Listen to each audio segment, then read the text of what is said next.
Hello guys, welcome back to my channel three R daily dose. আমি আপনাদের রুম্পা পাত্র নিয়ে চলেছি আবার আজকে একটা নতুন ব্লগ। যেইকে সেই খেতে দেরি করে বসেছি, ভাতটা কিন্তু গরম আছে। আবার একবার ভাত করতে হয়েছে। সকালে ভাত যে করেছিলাম ওগুলো আমরা টিফিন করে নিয়েছি, ঠিক আছে। তার জন্যই যেহেতু আমরা টিফিনটা একটু আমি বড় মেয়ে এলেই তারপরে করি, বেলা করে করি, তার জন্য না কি বলবো, দেরি করেই লাঞ্চটা করি। অনেকে ভাবো যে দেরি করে লাঞ্চ করা হয়তো আমাদের সবাই, বাট পেটে জায়গা ধরবে তারপর তো ওই টাইমে লাঞ্চটা করব। কিন্তু খুব খিদে পেয়ে যায় বলেই বাধ্যগত ওই সময়টা খেয়ে নিই। কারণ সকাল থেকে ছোট মেয়ের পিছনে থাকতে থাকতে ওই শুধু চা আর বিস্কুটটাই খাওয়া হয়, কিছু খাওয়াই হয় না। তখন বড় মেয়ে এলে বড় মেয়েকে দুগাল খাওয়ালাম, তখন নিজে দুগাল খেলাম। আর আমি এত ভাত খেতে পারি না, আর একেবারে তো একদমই খেতে পারি না। আমি অল্প অল্প করে খাই, বারে বারে খাই, করেও বলতে পারো আমাকে একটা। কিন্তু যে যে খুব একটা খাই, আহামরি খুব একটা খাই যে তা না। আর ভাতের প্রতি তেমন আমার একটু ভালোবাসাটা কম, বিশ্বাস করো। ভাতটা আমি খুবই কম খাই। ভাতের থেকে তরকারি, আহ তরকারি পত্র, মাছ ফাছ আমি খাই। কিন্তু ভাতের কোয়ালিটিটা মানে কোয়ান্টিটিটা, সরি কোয়ালিটি না, ভুল, কোয়ান্টিটিটা একটু কম থাকে আমার। আমাকে তো সবাই বলে তুই তো চড়ুই পাখির মতো খাস, চড়ুই পাখির মতো। হ্যাঁ হ্যাঁ, ওইটুকু ওইটুকু করে কি করে খাস, এর জন্য তোর এরকম চেহারা। ভাই চেহারাটা ওর জন্য না, চেহারাটা হচ্ছে আমার জিনগত। ভাই আমার আমার মা মোটা কিন্তু আমার বাবা তো রোগা, তাই আমিও রোগা হয়েছি। তাতে অসুবিধা হলো কোথায়? ভাই এত দৌড়ে ঝাপটে কাজ করতে হয়, এত মেয়েদের পিছনে এত সারাক্ষণ দৌড়াতে হয়। তোমরা ব্লগে খানিকটা দেখো, কিন্তু ছোট মেয়ের পিছনে যে কিভাবে দৌড়াই আমি আমি সেগুলো তুলে ধরতে পারি না। সত্যি তুলে ধরার মতো আমি সময়ই থাকে না। আমার চোখটা খুললেই মেন্টালিটি থাকে যে না, এখন মেয়েকে রেডি করব, মেয়েকে কিভাবে খাইয়ে আমি স্কুলে পাঠাবো ভরপেটটা। খানিকটা তো, কারণ আমার ছোট মেয়ে খেতে চায় না, একদমই খেতে চায় না ভাই। কোনো রকম বকা ঝকা মাঠ আর ওর কিচ্ছু লাগে না গায়ে।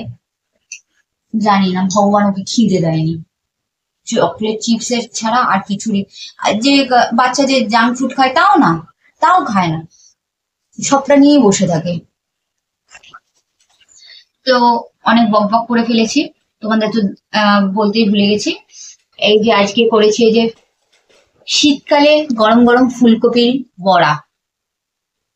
এগুলো ফুলকপিটা আমি সিদ্ধ করে নিয়ে তারপরে পেঁয়াজ কাঁচা লঙ্কা দিয়ে এটাকে বড়া করেছি ম্যাশ করে। আর এটা হচ্ছে কাচকি মাছ, শিম আলু দিয়ে তোমার চচ্চড়ি। এটা এই বাটি চচ্চড়ি টাইপের করেছি একদম, সমস্তটা ম্যারিনেট করে তারপরে কড়াইতে বসিয়ে দিয়েছি ভাপে। এটা ভাপেই রান্না হয়েছে একদম, আর খেতে অসাধারণ লাগে। যারা যারা খাওনি খেয়ে একবার দেখতে পারো, খুব ভাল লাগে।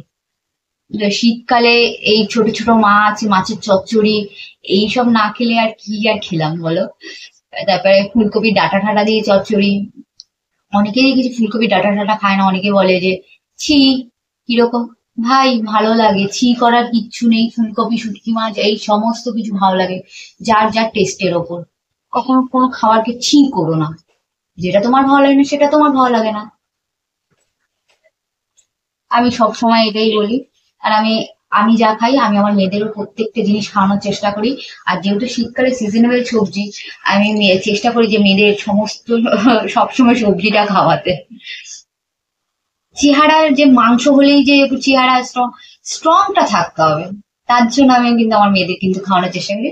এই আমার ছোট মেয়েকে আমি পারি না ভাই, কোনো কোনো যদি টোটকা ওটকা কিছু থাকে বলো, আমি ট্রাই করবো আমার মেয়েকে খাওয়ানো।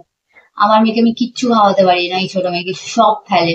মানে লিটারেলি বাছাই করে করে এরকম করে, তুমি যদি একটা পেঁয়াজও দাও সেটাও, তুমি যদি গাজরটা যদি ওকে চাউমিন টাউমিন করে দাও, ও বিনস গাজর সমস্ত কিছু মানে সাইড করে করে ঠিক বার করবে, করে রাখবে, তারপরে একটু চড়ি পাখির মতো খেয়ে ফেলে দেবে। আর এখানে করেছি হচ্ছে লেজার ঝাল, কাতলা মাছের লেজা, দেখতে পাচ্ছ, এই ঝাল করছি, খেতে খুব ভাল লাগে, খুব টেস্টি লাগে। আমার মাছের থেকে লেজাটা বেশি ভাল লাগে, বিশেষ করে এইগুলোকে চাবাতে বেশি ভাল লাগে। তো চলো, এই হচ্ছে আজকে রান্না বান্না, এই করেছি। লাঞ্চ করিনি, লাঞ্চ করার পর তোমাদের সাথে আবার দেখা হচ্ছে। তো দেখো এখানে রাতে ডিনারের জন্য আমি পেঁয়াজ কেটে নিয়েছি, ওখানে বসিয়ে দিয়েছি কাঁচা লঙ্কা, পেঁয়াজ, আদা, রসুন আর বাঁধাকপিটাকে গ্রেট করে নিয়েছি, ঘষে নিয়ে ভালো করে জলটা চিপড়ে বাঁধাকপি থেকে প্রচুর জল বেরোয়, জল চিপড়ে এখানে বাঁধাকপিটা দিচ্ছি। তো আমি আজকে বানাবো হচ্ছে বাঁধাকপির পরোটা, যেটাকে হিন্দিতে বলে গোবি কা পরাঠা। তো এটা বাঁধাকপির গোবির পরোটা বানাচ্ছি। তো আর দুটো আলু সিদ্ধ করে নিয়েছি ছোটো ছোটো, তাই জন্য আমি দুটো দিয়েছি, কারণ বাঁধাকপি তো একটু জলসা থাকে, তার জন্য আলুটা দিলে কি একটু ঠিক হবে। তো এখানে আমি আলুটা সিদ্ধ করে নিয়েছি, দিয়ে তোমরা একটা বড় গোটা আলুও দিতে পারো, কোনো অসুবিধা নেই। আমার কাছে আমাদের সব ছোটো ছোটো আলু, তাই জন্য আমি ছোটো দুটো দিয়েছি। তো এখানে নুন, একটু লঙ্কার গুঁড়ো, তারপরে এখানে একটু গোলমরিচের গুঁড়ো, আর আমরা ঝালটা খাই বলে তোমার লঙ্কার গুঁড়োটা একটু দিয়েছি, না তোমরা নাও দিতে পারো, স্কিপ করে দিতে পারো। আর এখানে আমি ভাজা মশলা দিয়েছি, আর এখানে দেখো চাট মশলাও দিয়ে দিয়েছি, একটু চটপটাটা আসার জন্য দিয়েছি।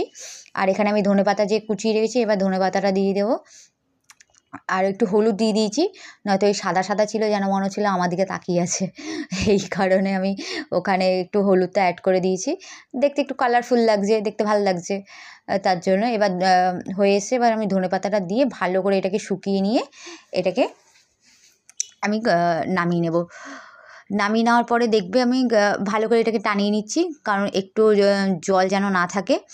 আর বড় মেয়েকে আমি টেস্ট করাচ্ছি নুনটা, আমি সবসময় কিছু হলে বড় মেয়েকে টেস্ট করাই, বড় মেয়ে হচ্ছে ভালো হয়েছে এখানে, তো বড় মেয়েকে টেস্ট করাচ্ছি।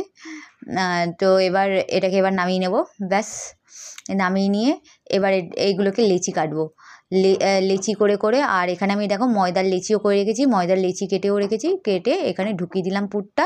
ব্যাস এবার ভালো করে সেঁকে নেব, পরোটাগুলো বেলে সেঁকে নেব। সবটাই আমি আগে শুকনো সেঁকে নিয়েছি, তারপরে তেলে ভেজেছি।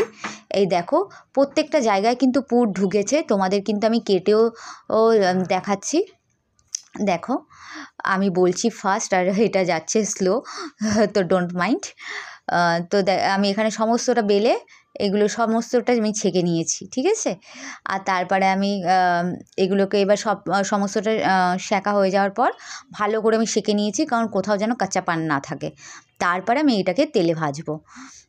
দেখো অল্প করে তেল দিয়ে যেমন করে পরোটা ভাজো তেমন করেই ভাজবে, আর না হলে অনেকে বাটারেও ভেজে নিতে পারো, আরও বেশি টেস্ট হয় খেতে। কারণ যেহেতু আমি বাটার বা ঘি কিছু ইউজ করিনি, যেহেতু কফি কিন্তু খুব গ্যাস জাতীয়, তার জন্য। আর দেখো এই যে লাল লাল করে ভেজে নিয়েছি, আর প্রচণ্ড খেতে ইয়াম হয়েছে, টেস্টি হয়েছে, আর প্রত্যেকটা জায়গায় কিন্তু পুর ঢুকেছে, তোমরা দেখতেই পাবে, আমি কেটেও দেখাবো। মানে কোনো জায়গায় ফাঁক ফোকর নেই যে ঢোকেনি, আর প্রত্যেকটা জায়গার লেয়ারে পুরটা ঢুকলে না খেতেও ভাল লাগে। তো চলো ভিডিওটা এই পর্যন্ত, যদি ভিডিওটা ভালো লেগে থাকে তাহলে লাইক, শেয়ার এবং সাবস্ক্রাইব করে দেবে। Tata, bye, love you all.